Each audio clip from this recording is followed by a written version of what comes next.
Juan en realidad es bastante complejo.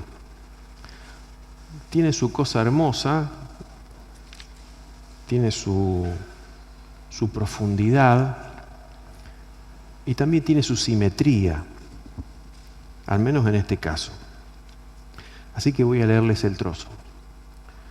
Primera Juan capítulo 2, verso 1 a verso 6.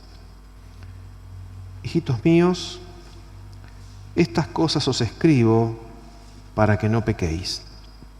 Y si alguno hubiere pecado, abogado tenemos para con el Padre, a Jesucristo el justo. Y Él es la propiciación por nuestros pecados, y no solamente por los nuestros, sino también por los de todo el mundo. Y en esto sabemos que nosotros le conocemos si guardamos sus mandamientos. El que dice, yo le conozco y no guarda sus mandamientos, el tal es mentiroso y la verdad no está en él. Pero el que guarda su palabra, en este verdaderamente el amor de Dios se ha perfeccionado. Por esto sabemos que estamos en él. El que dice que permanece en él debe andar como él anduvo. Bueno, para empezar, ¿por qué se escribe este trozo? Este trozo tiene un solo objetivo. Y el objetivo está en el verso 1. Dice, hijitos míos, estas cosas os escribo para que no pequéis. Listo. Ese es el objetivo. Ahí está bien clarito.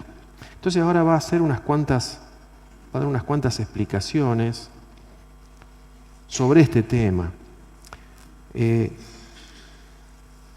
Los romanos fueron los que generaron el sistema legal que prácticamente se adoptó en todo el mundo y que con modificaciones y mejoras tenemos hoy en nuestro país, por ejemplo.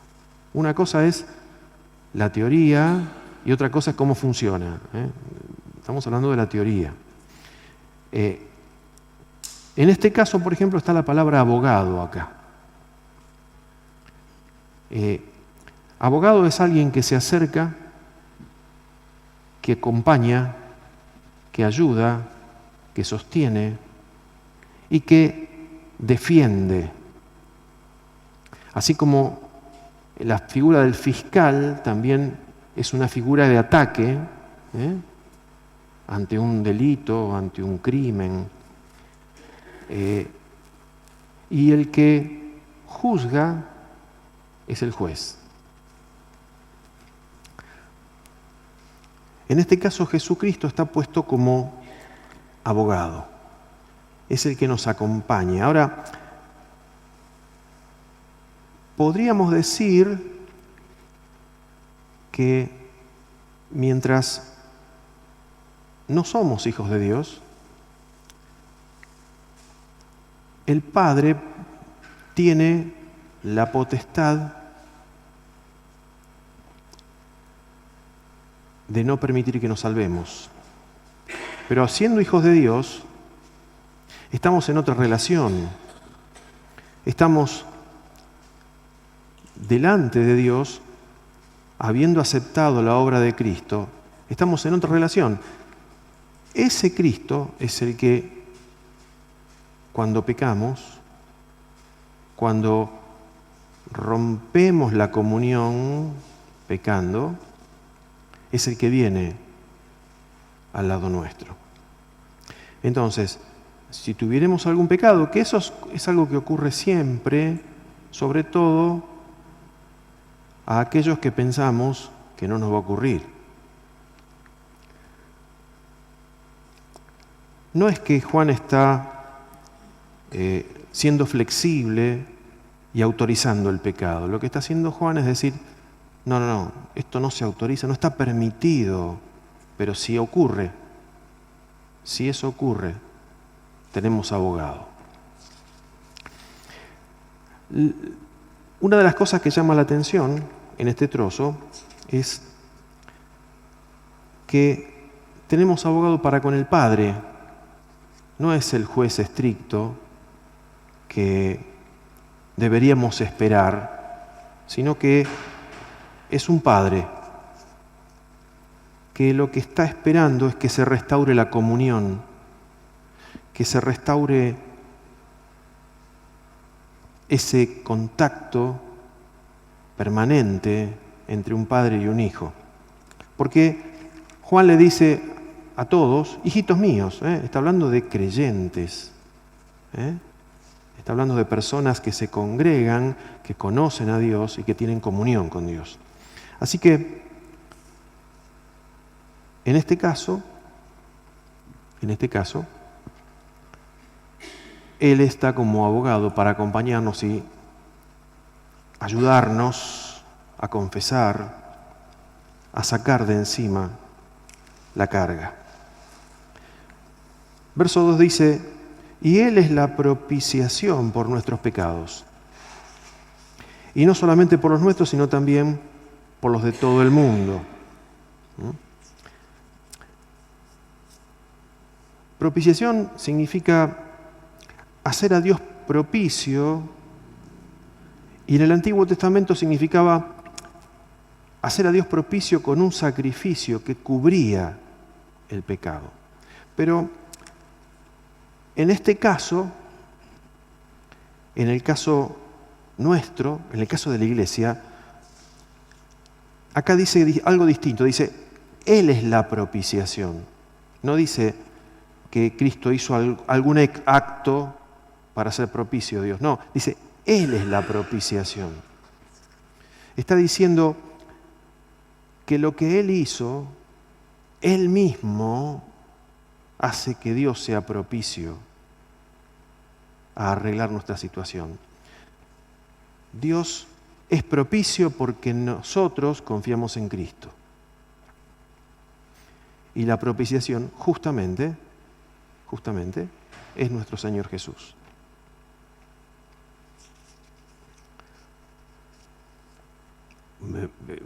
Temo olvidarme de algo. Dice después, no solamente por los nuestros, no es exclusivo esto, no solo al creer inicialmente, sino cada día la limpieza necesaria con cada tropiezo.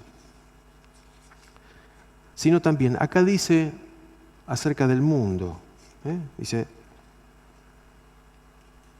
sino también por los de todo el mundo.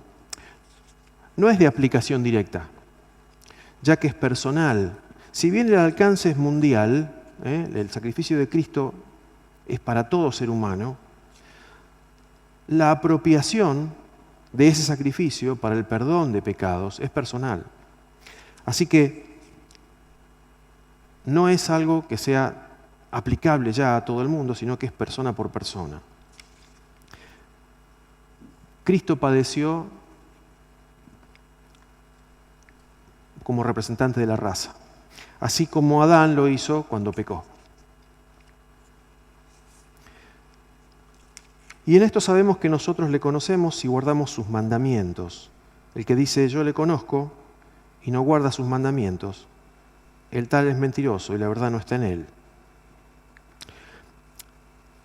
Acá va a ser 2 veces lo mismo. Va a ser una doble repetición. Acostumbrados los hebreos a hacer una doble repetición, Juan va a aclarar acerca de la conducta que corresponde para aquel que tiene una relación con Cristo. Un segundo. Y en esto sabemos que que nosotros le conocemos si guardamos sus mandamientos. Lo anterior es, para los que así lo vemos, una confirmación interior de nuestro conocimiento de Él. El que le conoce, ese guarda sus mandamientos. El conocimiento de nuestro abogado, el conocimiento de Cristo, no es un conocimiento intelectual. No se basa en la descripción de sus virtudes o de sus bondades. Se basa únicamente en lo que Él es y lo que Él nos revela quién es. Es el Hijo de Dios. Es Dios hecho carne. Y todas estas cuestiones siempre son mucho más potentes en nosotros que las cuestiones intelectuales. Entonces, cuando decimos que nosotros le conocemos, nos referimos a eso, a la experiencia práctica de conocer a alguien que no es un ser humano normal, sino que es un ser humano normal y es Dios. Así que cuando esa experiencia, cuando ese conocer del corazón está en nosotros, guardamos sus mandamientos. Hay un claro convencimiento de que ese es el camino, de que agradarle es la forma.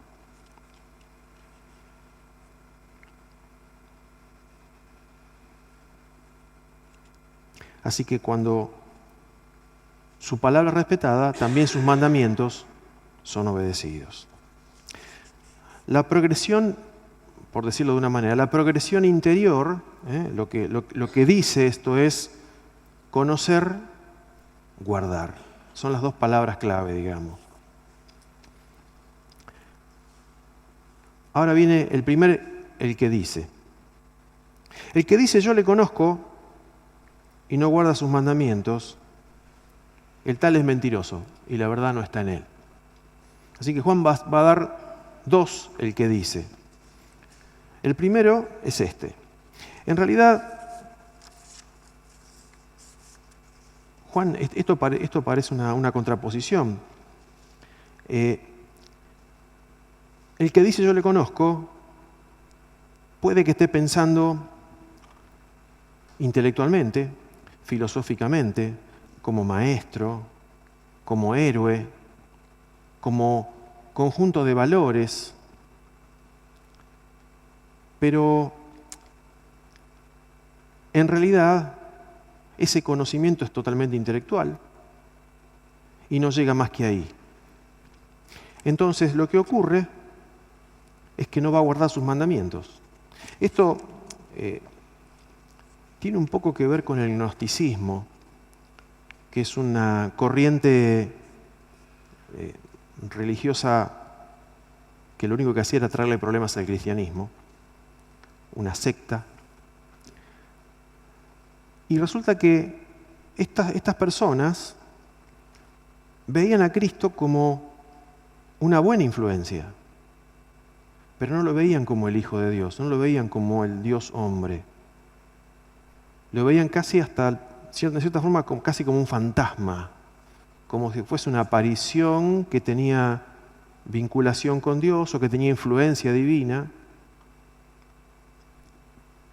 Pero en definitiva lo que ocurría era que tomaban el ejemplo, les interesaba, pero en ningún momento eso significaba un cambio de conducta. No significaba un cambio en el carácter. El gnosticismo, para hacerlo más claro, escribí un poquito, exageraba el intelectualismo, sostenía que en la naturaleza humana había un dualismo irreconciliable, espíritu-cuerpo, separados y hostiles entre sí. El espíritu podía tener sus raptos, sus momentos de gloria, y el cuerpo hacer lo que quisiera. Piedad mental y mística y vida sensual y voluptuosa, se podían dar las dos cosas juntas. Negaban la encarnación de Cristo, era una apariencia humana, en realidad un fantasma, lo que les comentaba recién. Al descartar el materialismo, o sea, que Dios se hizo carne, significa esto, sostenían que podían lograr un conocimiento más espiritual de Dios.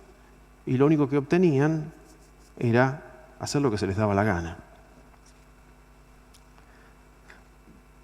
Vuelve Juan y dice, pero el que guarda su palabra, en este verdaderamente el amor de Dios se ha perfeccionado, por esto sabemos que estamos en él. O sea, Acá ya no está, como dije antes, conocer, guardar, sino que aparte hay un amor que se perfecciona. Entonces, la progresión ahora es conocer, guardar, perfeccionarse. Madurez, podría decirse también. Nuevamente, acá, igual que en el verso 3, se repite esa verificación que se da en nuestro interior. Respecto a que los que somos suyos, a los que somos suyos, siempre tenemos su palabra en alta estima. Por lo tanto, somos obedientes y el amor se perfecciona en nosotros. Así que ahora el amor de Dios se ha perfeccionado y lo que hay es una actitud de madurez, ¿no? El que dice que, este es el verso 6, el que dice que permanece en él debe andar como él anduvo. Acá está nuestro segundo, el que dice. Siguiendo lo anterior, volvemos a permanecer, nos pone una actitud de dependencia y obediencia, que nos lleva a andar como Él. Algo totalmente impensado para los gnósticos. Y acá está lo que busca Juan. Juan está buscando marcar la diferencia entre esta gente que no está interesada ni en el carácter, ni en la obediencia, ni en la madurez, sino que está interesada solamente en la elevación intelectual y en mantener una vida sensual.